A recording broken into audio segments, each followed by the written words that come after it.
Parent हैं और आपके घर में बेटी है और बेटी की उम्र अगर 9 से 14 साल के बीच में है, तो ये वीडियो आपको सीरियसली देखना ही चाहिए।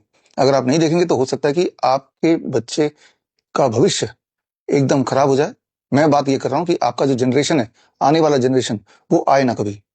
एक ऐसी प्लानिंग ऑलरेडी हो चुकी है, लॉन्च हो चुकी है भारत में, जिस प्लानिंग के तहत छोटे बच्चों को एचपीवी वैक्सीन दिलाया जाने लगा है, ह्यूमन पेपिलोमा वायरस वैक्सीन। और बोला ये जा रहा है कि ये वैक्सीन बच्चों को इसलिए लगा रहे हैं, लड़कियों को, ताकि आगे चल के उनके सर्वाइकल कैंसर होने के चांसेस ना रहे। ये बहलाया जा रहा है, जबकि सच्चाई ये है कि एचपीवी वैक्सीन अभी इसलिए लगा रहे हैं ताकि आगे चल के ये लड़कियां जब बड़े हों तो वो बच्चे पैदा करने लायक हो ही ना और इनफर्टाइल हो जाए। तो ये बात जो मैं आपको बता रहा हूँ, ये सबूतों के साथ आज से 2 साल पहले ऑलरेडी मैंने बता चुका था। तो आपको थोड़ा समझना पड़ेगा, थोड़ा धैर्य रखना पड़ेगा। मामला आपके आने वाले जनरेशन का है, वो जनरेशन आएगा या नहीं आएगा इसका है, इसलिए थोड़ा पेशेंस रखिए। समझाने के लिए छोटा सा उदाहरण, मान लो मैं एक टीका आविष्कार करता हूँ और बोलता हूँ आपको कि ये टीका अगर बच्चे को आप लगा देंगे अभी, जब वो बच्चा है 9 से 14 साल के बीच में, तो आज से 50 साल बाद भी बच्चे के बाल सफेद नहीं होंगे, काले ही रहेंगे। ऐसा आपको बोल दो तो आप मेरी बात मान जाएंगे? आप तो बोलेंगे ना कुछ एविडेंस दिखाओ, कोई सबूत दिखाओ। जिन बच्चों ने आज से 50 साल पहले लगाया हो और वो आज 50 साल के हो गए हों, तो उनके बाल काले होने चाहिए फिर, ये सारा आप मामला पूछेंगे। और उस वैक्सीन का नाम रख दूं FBH, forever black hair vaccine, FBH, और प्रोपेगेट करूं, प्रोपेगेंडा मीडिया में डाल दूं और सबूत ना दिखाऊं, तो आप बोलेंगे पहले सबूत लाओ कि अब अगर मैं अपने बच्चे को ये टीका लगा दूं तो 50 साल बाद भी उसके बाल सफेद नहीं होंगे, और ये भी सबूत लाओ कि उसका कोई दुष्प्रभाव भी नहीं होगा। ये दोनों सबूत अगर मैं आपको दे पाता हूं तो ही आप अलाउ करेंगे शायद कि चलो मेरे बच्चे को भी ये टीका लगा दो, कि कौन चाहेगा कि उसके बच्चे का कभी ना कभी बाल सफेद भी हो, राइट? तो खैर, ये इमेजिनरी वैक्सीन, FBH वाली कहानी, सफेद बाल ना होने वाली कहानी, इनका क्या कॉन्टेक्स्ट है ये आपको आगे मेरे वीडियो में समझ में आएगा। फिलहाल मैं ये मान के चल रहा हूं कि आप अभी भी प्रोपेगेंडा मीडिया देखते हैं, आप अभी भी अखबार पढ़ते हैं, तो आपने ऑलरेडी देख लिया होगा कि भारत में एचपीवी वैक्सीन का ड्राइव मुफ्त में भारत के बच्चों को लगना शुरू हो गया है। ये सारी प्लानिंग हो ही चुकी है। पहले तो चल रहा था स्मॉल स्केल पे, अब चलेगा लार्ज स्केल में। यानी कि जो लोग इस षड्यंत्र में आ जाएंगे, जो बच्चे आने वाले समय में वो बांझ ही बनने वाले हैं, इनफर्टाइल ही होने वाले हैं। तो ये जो भी बात मैंने बताई है, ये सारी बातों का सबूत देखे बिना आप फैसला मत कीजिए। इन सारे बातों का सबूत देखने के लिए आज से 2 साल पहले 23 जुलाई 2024 में, यानी कि चंद्रशेखर आजाद जयंती के दिन, बाल गंगाधर तिलक जयंती के दिन, मैंने ये वाला खुलासा कर दिया था। 2 साल पहले कर दिया था। उसको देखें, देखने के बाद फिर समझें, फिर फैसला सिर्फ ये ना लें कि भाई मेरी बेटी को ये वैक्सीन लगना चाहिए कि नहीं, एचपीवी वैक्सीन, बल्कि फैसला दृढ़ निश्चय ये भी कर लें कि आज के बाद, इस वीडियो को देखने के बाद, जितने ऐसे परिवार को आप जानते हैं जहां पे 9 साल से 14 साल के बीच की उम्र के बच्चे हैं, उन सबको ये वाला इंफॉर्मेशन जरूर दें। ये आपकी रिस्पॉन्सिबिलिटी है। बल्कि मैं तो ये भी चाहूंगा कि आपके आसपास जितने भी ऐसे स्कूल हैं जहां पे ये ड्राइव चलने वाला है या चल रहा है या चल चुका है, वहां तक भी पहुंचिए और जहां तक हो ये बात पहुंचाइए। बिकॉज ये मामला है हमारे फ्यूचर का। फ्यूचर ही नहीं रहेगा, क्योंकि आने वाले समय में अगर सारे बच्चों को, लड़कियों को अभी ये लग जाएगा, तो आने वाले समय में if most of the girls become infertile, जैसा कि पहले होता रहा है, सारे एविडेंस आगे आपको देखने को मिलेगा, तो फ्यूचर ही खत्म हो जाएगा, क्योंकि बच्चे ही पैदा नहीं होंगे, या पैदा होंगे तो विकलांग पैदा होंगे, और मल्टीपल अबॉर्शंस भी होने के चांसेस हैं, जैसा कि होता है जिन लड़कियों ने आज से 10 साल पहले, 20 साल पहले ये वाला वैक्सीन लगाया था। उनके सारे एविडेंसेस आपको इसी वीडियो में आगे मेरे 2 साल पुराने वाला लेक्चर में देखने को मिलेगा। बड़े शांति से एक एक एविडेंस देखिए, उसे दोबारा से रिकन्फर्म कर लीजिए डाउनलोड करके, और फिर फैसला लीजिए। चुपचाप मत बैठ जाइए, फैसला लीजिए क्या करना है। एक मुहिम चलाइए ताकि हम अपने भविष्य को बचा पाए। फिलहाल आप उस वीडियो को अभी देखिए। धन्यवाद। एक खास तरह का टीका, मेरे हाथ में वो टीका है, और ये टीका है, ये वाला आप टेस्ट ट्यूब सैंपल देख रहे हैं, और ये टीका लेके उनके माथे पे लगा देंगे, छोटा सा टीका, और 9 साल से 14 साल के बच्चों को लगाया जाएगा। और एक्सपेक्टेशन ये है कि जब वो बड़े हो जाएंगे तब उनके बाल सफेद नहीं होंगे, वो काले ही रहेंगे। फॉरएवर ब्लैक हेयर टीका, FBH टीका। और उससे क्या होगा, उसका अंतिम रिजल्ट ये होगा जो कि प्रोपेगेट किया जा रहा है, कि इससे बड़े होने के बाद उनके बाल, आज से 20 साल बाद उनके बाल सफेद नहीं होंगे, 30 साल बाद सफेद नहीं होंगे, वो काले रहेंगे अगर अभी ये टीका लगा दो तो। इंपॉर्टेंट बात यह है कि ये टीका पहले से ही लग रहा है भारत में, और करीब 2009 में आंध्र प्रदेश में, गुजरात में कुछ 23,000 ट्राइबल लड़कियों को ये टीका लगाया गया। 23,000। और अभी जबकि आप ये लेक्चर मेरा सुन रहे हैं, भारत में, पंजाब में, तमिलनाडु में, सिक्किम में, दिल्ली में, महाराष्ट्र में, कम से कम 5 स्टेट्स में ये टीका मुफ्त में हजारों बच्चों को, लड़कियों को, 9 साल से 14 साल के बीच की लड़कियों को ये टीका ऑलरेडी लगाया जा रहा है राइट नाउ ऑल्सो, जबकि आप ये लेक्चर सुन रहे हैं। और यही नहीं, ये टीका पिछले 20 सालों में लगभग 50 करोड़ छोटे बच्चों को लगा दिया गया है। तो एक सवाल दिमाग में आना स्वाभाविक है, वो सवाल ये कि अगर 50 करोड़ बच्चों को लगा दिया गया, पिछले 20 साल से लगा ही रहे हैं, तो क्या उन बच्चों में 20 साल के बाद आज, जो कि उस वक्त अगर मान लो 10 साल के थे तो आज 30 साल के होंगे, तो क्या अब उनके बाल सफेद नहीं हो रहे हैं?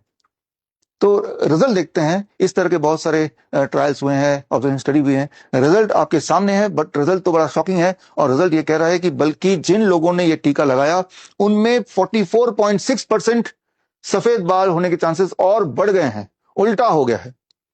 अब एक सवाल अगर आपके दिमाग में आता है कि ये टीका लगाया जिन लोगों ने पिछले 20 सालों में, उनको कोई साइड इफेक्ट तो नहीं हुए? साइड इफेक्ट तो नहीं हुए, इसका जवाब बड़ा शॉकिंग है और जवाब सबूतों के साथ है। जवाब ये कि जिन लोगों ने लगाया, जिन बच्चों ने लगाया, 20 साल बाद पता चला कि उनमें 27% मिसकैरेज हो गया। यानी कि 100 में से 27% लड़कियां, राइट, बच्चे पैदा करने से पहले वो स्पॉन्टेनियस एबॉर्शन हो गया। आपको यहां पे समझना होगा, अगर हम यूएस की बात करें, डेनमार्क की बात करें, नॉर्मली वहां पे 9 से 10% स्पॉन्टेनियस एबॉर्शन होते हैं, मिसकैरेज होते हैं। लेकिन वो बच्चे जिन्होंने ये वाला टीका लगाया, उनमें जो मिसकैरेज का रेट है वो 10% की जगह 27.4% हो गया। यानी कि मिसकैरेज का रेट बढ़ गया, चाहे वो यूएस की बात करें, मिसकैरेज का रेट बढ़ गया, चाहे हम यूके की बात करें, तो इन सब देशों में, या डेनमार्क की बात करें, वो रेट बढ़ गया। लेकिन इसके अलावा इससे ही भयानक बात वो ये कि जिनके बच्चे पैदा भी हुए उनमें बहुत सारे बर्थ डिफेक्ट देखे गए। और इसके अलावा तीसरी बात चौंका देने वाली वो ये कि अधिकतर जो इस तरह के टीका लगाने वाली लड़कियां थी वो बांझ बन गई, वो इनफर्टाइल हो गई और उनमें ऑटो इम्यून ओवरी डैमेज हो गया। यानी कि वो बच्चा पैदा करने में अब सक्षम है ही नहीं। और अगर आप डेटा की बात करें तो यूं मानिए कि ये है यूनाइटेड स्टेट्स का ग्राफ देख रहे हैं। यूनाइटेड स्टेट में करीब 2006 में ये टीका इंट्रोड्यूस किया था और जो 2006 के बाद से अगर आप ध्यान से देखें तो जो बर्थ रेट है देश का वो धीरे धीरे कम होता जा रहा है, कम होता जा रहा है। और same is in UK. UK में 2008 में ये टीका इंट्रोड्यूस किया गया था और टीका इंट्रोड्यूस करने के बाद यूके का बर्थ रेट भी जो ऊपर जाना था वो नीचे जाने लगा। तो इससे ये क्लियर हो जाता है कि ये टीका ना तो बालों को काले रखने में मदद कर रहा है, उल्टा ये टीका लड़कियों में बांझपन ला रहा है, इनफर्टिलिटी ला रहा है और उनको हमेशा के लिए बांझ या इनफर्टाइल कर दे रहा है। तो ऐसा क्यों हो रहा है, इस बात को समझना चाहते हैं तो इस टीका में एक खास तरह का केमिकल मिला दिया गया है। वो केमिकल है बोरेक्स। बोरेक्स एक खास तरह का केमिकल है, ये अगर आपके बॉडी में चला जाता है तो आप इनफर्टाइल बन सकते हैं। ऐसा ये सारा रिसर्च पेपर है जो आप देख सकते हैं। अब सवाल ये आता है, जबकि ये टीका किसी काम का नहीं है और इससे बांझपन आ सकता है, पॉपुलेशन डिकंट्रोल हो सकता है, तो इस टीका को परमिशन एफडीए ने क्यों दी? इसके पीछे भी एक षड्यंत्र है, इसके पीछे भी एक चालाकी है। वो चालाकी आपको समझना होगा। चालाकी ये कि अगर मैं इसके उदाहरण से बताऊं कि जब भी कभी कोई नया दवा या नया टीका या नया कोई एक मेडिकल ट्रीटमेंट आता है तो तब लोगों तक पहुंचाने से पहले उनका ट्रायल होता है। ट्रायल में यह देखा जाता है कि क्या ये टीका प्रभावशाली है, नंबर 1। नंबर 2, क्या इसका कोई साइड इफेक्ट तो नहीं है। तो उसके लिए ट्रायल के लिए लोगों को इनवाइट किया जाता है कि कौन लोग ट्रायल में पार्टिसिपेट करना चाहते हैं, उनको बहुत पैसे देते हैं। और ट्रायल में मान लो 1000 लोग पार्टिसिपेट करते हैं, उनमें से 500 लोगों को टीका दिया गया और 500 लोगों की टीका की जगह प्लेसेबो मतलब उसमें कुछ भी नहीं है, उसमें से पानी है, वो दिया गया। और ना तो साइंटिस्ट को पता है, ना इन्हीं लोगों को पता है कि हमें टीका मिला असली वाला या हमें प्लेसेबो मिला है। अब देखा जाता है कि भाई अगर 2 साल बाद हम देखते हैं कि कितने लोगों के बाल अभी भी काले हैं टीका ग्रुप में in comparison to placebo group, 2 साल बाद इनमें कोई साइड इफेक्ट है कि नहीं और इनमें कोई साइड इफेक्ट है कि नहीं जिन्होंने कुछ नहीं लिया था। तो इस तरह से जब भी कभी दुनिया में कोई नई दवा आती है तो पहले उसका रैंडमाइज कंट्रोल ट्रायल होता है और रैंडमाइज कंट्रोल ट्रायल में एक ग्रुप में तो वो दवा रखी जाती है और दूसरे ग्रुप में प्लेसेबो रखा जाता है। प्लेसेबो मतलब कि दवाई देने का ढोंग, यानी कि टैबलेट देना है तो टैबलेट ना देके वो सिर्फ एक चीनी का छोटा सा टैबलेट का आकार बन जाता है और वो खिला देते हैं। उसको बोलते हैं कि भाई ये तो टैबलेट, ये तो असली वाला टैबलेट है, ताकि ना तो साइंटिस्ट बायस्ड हो, ना जिन्होंने वो जो ट्रायल के हिस्से में जो पार्टिसिपेंट है वो बायस्ड हो, इसलिए ये फॉर्मेट होता है। लेकिन चालाकी यहां पे की गई, जब एफबीएच टीका को मंजूरी के लिए गए और यानी कि फॉरएवर ब्लैक हेयर टीका को, तब उन्होंने क्या किया, चालाकी करके प्लेसेबो वाले ग्रुप में प्लेसेबो ना डाल के उसमें एक नई चीज डाल दी, इसका नाम रखा फॉक्सिबो। फ्लॉक्सिबो, राइट। तो ये जो ग्रुप है, जो प्लेसिबो होना चाहिए था, इसके अंदर फ्लॉक्सिबो डाल दिया। फ्लॉक्सिबो का मतलब है कि इसमें कुछ ऐसे केमिकल डाल दिए जो केमिकल आपको नुकसान पहुंचाएंगे, ये पहले से क्लियर है। जैसे एल्युमिनियम डाल दिया, इसमें भी बोरेक्स डाल दिया, इस तरह के कुछ अंश डाल दिए। यानी कि अब जब ट्रायल हो रहा है, वो ट्रायल हो रहा है बिटवीन द रियल FBHT का and not the placebo and the फ्लॉक्सिबो। और ट्रायल के अंत में ये बताया गया कि भाई देखो जी, इससे साइड इफेक्ट तो हो रहे हैं, करीब 50% जिन लोगों ने लिया उनमें साइड इफेक्ट हो गए, लेकिन इस ग्रुप में इससे भी ज्यादा साइड इफेक्ट है। इसका मतलब ये बड़ा अच्छा है। तो इसमें साइड इफेक्ट है, लेकिन इसमें भी साइड इफेक्ट है, और ये इससे ज्यादा अच्छा है, राइट। इस तरह का एक ट्रायल बना दिया, एक बोगस ट्रायल, और उस ट्रायल को बेसिस मान के FDA ने एक हरी झंडी दे दी। और ये ट्रायल का पूरा, अगर आपको सब कुछ पढ़ना है उसके बारे में, तो ये एक मैनुअल है जो उसी कंपनी का है, मर्क कंपनी का। ये मैनुअल आप पढ़ सकते हैं। मैनुअल डाउनलोड करने के लिए आप ये लिंक यूज कर सकते हैं। तो जो मैं आपको बता रहा हूं, ये एक फिक्शन लगेगा आपको, लेकिन ये आज की सच्चाई है, किस तरह से ट्रायल हुए और किस तरह से ट्रायल एक दिखावा करके ये टीका को लाया गया फॉर द कॉमन मैन। तो अब जबकि 20 साल लगभग हो चुके हैं इस टीका के आए, और जबकि 50 करोड़ डोजेज लग चुके हैं, तो जाहिर सी बात है लाखों करोड़ लोगों को इसका साइड इफेक्ट हो चुका होगा। बहुत सारे करोड़ों या लाखों लड़कियां ऑलरेडी बांझ बन चुकी होंगी, कई लोगों की साइड इफेक्ट से मृत्यु हो चुकी होगी। तो क्या दुनिया भर में इस टीका के खिलाफ कानूनी कार्रवाई हो रही है? जवाब है हाँ। और अगर आप वो कानूनी कार्रवाई क्या है ये जानना चाहते हैं, तो मैंने पूरे दुनिया भर के इस टीका के विरुद्ध जो कानूनी कार्रवाई हुई है वो मैंने लिस्ट किया है। ये देखिए, अलग अलग देशों में जो कानूनी कार्रवाई हो रही है वो यहाँ पे एक एक करके मैं आपको दिखा रहा हूं। और ये दुनिया भर में नहीं, भारत में भी हुआ है। भारत के सुप्रीम कोर्ट में भी केस गया है 2014 में। ये डेट 2014, 30 जून, 27 टू 30 जून 2014 का ये आप देख रहे हैं, और ये लिंक के माध्यम से वो कानूनी कार्रवाई आप देख सकते हैं। लेकिन अब 10 साल हो गए हैं भारत में सुप्रीम कोर्ट में इस टीका के खिलाफ कानूनी कार्रवाई होते हुए, लेकिन हुआ क्या? हुआ वही जो हमेशा होता रहता है, तारीख पे तारीख। और वो तारीख पे तारीख तो एक तरफ चली रही है, और दूसरी तरफ प्रोपेगेंडा मीडिया अभी भी इस टीका को प्रमोट कर रहा है, और इसको हर इंसान तक पहुंचाने की जिद पे अड़ा हुआ है। हर बच्चे के बॉडी में इस टीका को पहुंचाने में पड़ा हुआ है।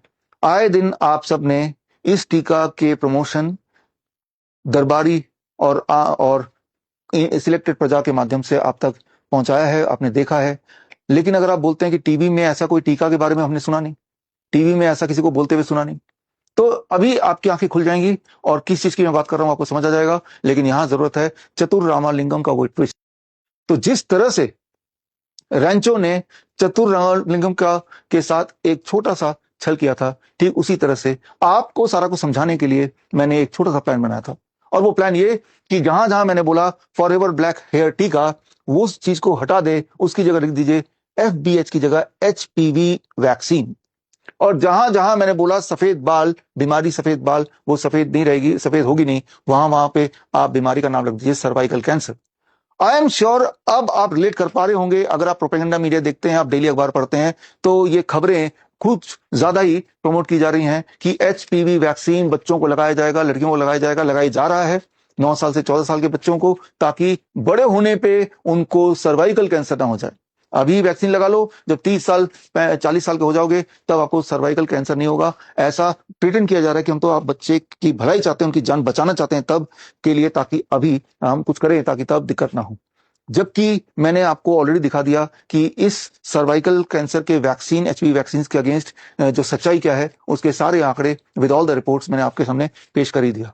लेकिन इसके बावजूद भी क्यों ऐसा है कि ये प्रमोट हो रहा है अखबारों में, और बड़े बड़े लोग या जिन्हें हम बड़े मानते हैं वो खुल के इसका प्रमोशन कर रहे हैं। यहां तक कि बहुत सारे डॉक्टर्स जो बड़े बड़े पोजीशन पे हॉस्पिटल्स में है, वो भी HPV वैक्सीन को प्रमोट कर रहे हैं, मानो एक अमृत, एक रिवोल्यूशन आ गया है। लेकिन इस बीच शायद आज भी थोड़े से ऐसे लोग हैं हमारे देश में जो उस बच्चे की तरह हैं, उस बच्चे की तरह जो सच बोलने की जिन्होंने कसम खाई है। उनमें से एक ग्रुप का नाम मैं लूंगा अवेकन इंडिया मूवमेंट।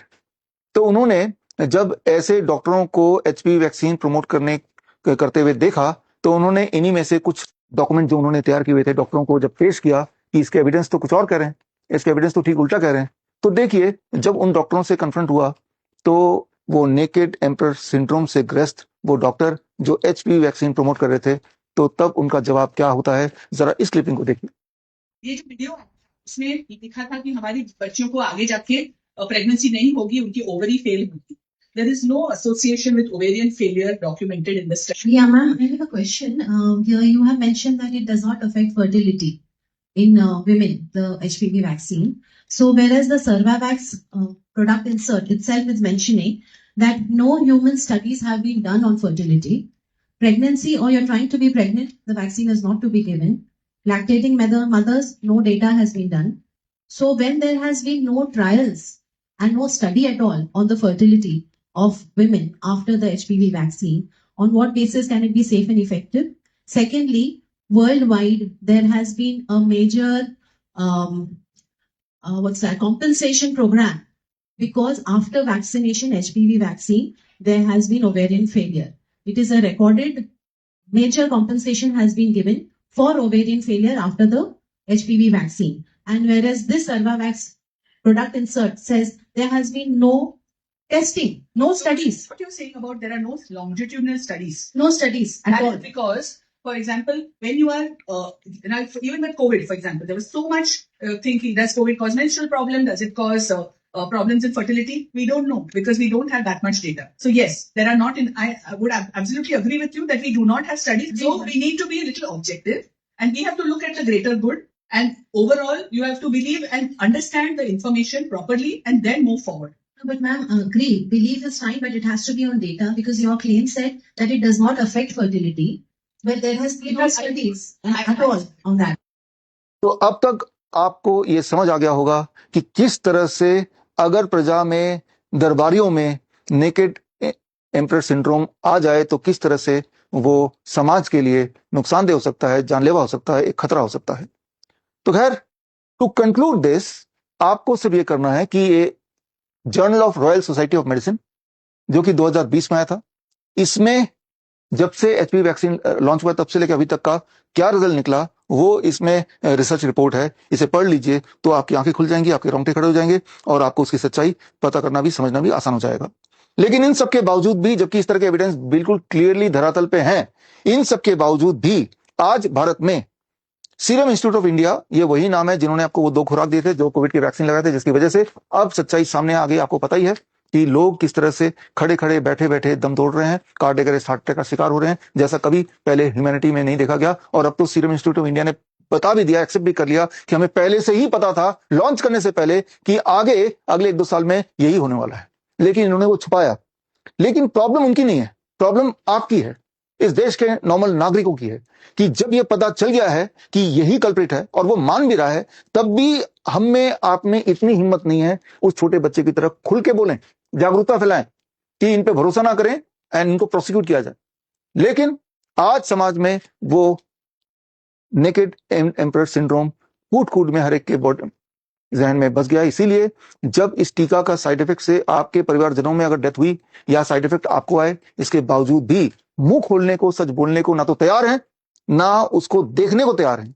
आप विलफुली उस सफेद झूठ का पार्ट बन के ही रह गए हैं, जिसकी वजह से समाज यहां पहुंच गया है। और मैं आपको बोल दूं कि अगर एचपीवी वैक्सीन भारत के हर लड़कियों को लग जाए तो आने वाले दिनों में अगला जनरेशन आ पाएगा कि नहीं ठीक से, ये बोलना बहुत मुश्किल हो जाएगा। ट्रुथ ये है, अगर आप ये रिसर्च पेपर पढ़ें कि जैसे ही बेटर हाइजीन मिलता है, क्लीन वाटर मिलता है, इंप्रूव न्यूट्रिशन मिलता है, इससे सर्वाइकल कैंसर भी और बाकी सारे कैंसर भी अपने आप ही गायब होने लगते हैं। तो यानी कि अगर सही मायने में हमें ये चिंता है कि बच्चों को या बड़े होने के बाद उनको cervical cancer, for that matter कोई भी कैंसर ना हो, तो उसका जवाब भी यहीं पे है, इसी धरातल में। सिर्फ improve nutrition, clean water and better hygiene दे दो तो उससे ही ये जो कैंसर के चांसेस, फॉर दैट मैटर किसी बीमारी के चांसेस बहुत कम हो जाते हैं। तो अगर तो गवर्नमेंट को या आपको या सोसाइटी को एज ए होल काम करना ही है तो इस डायरेक्शन में काम करना है।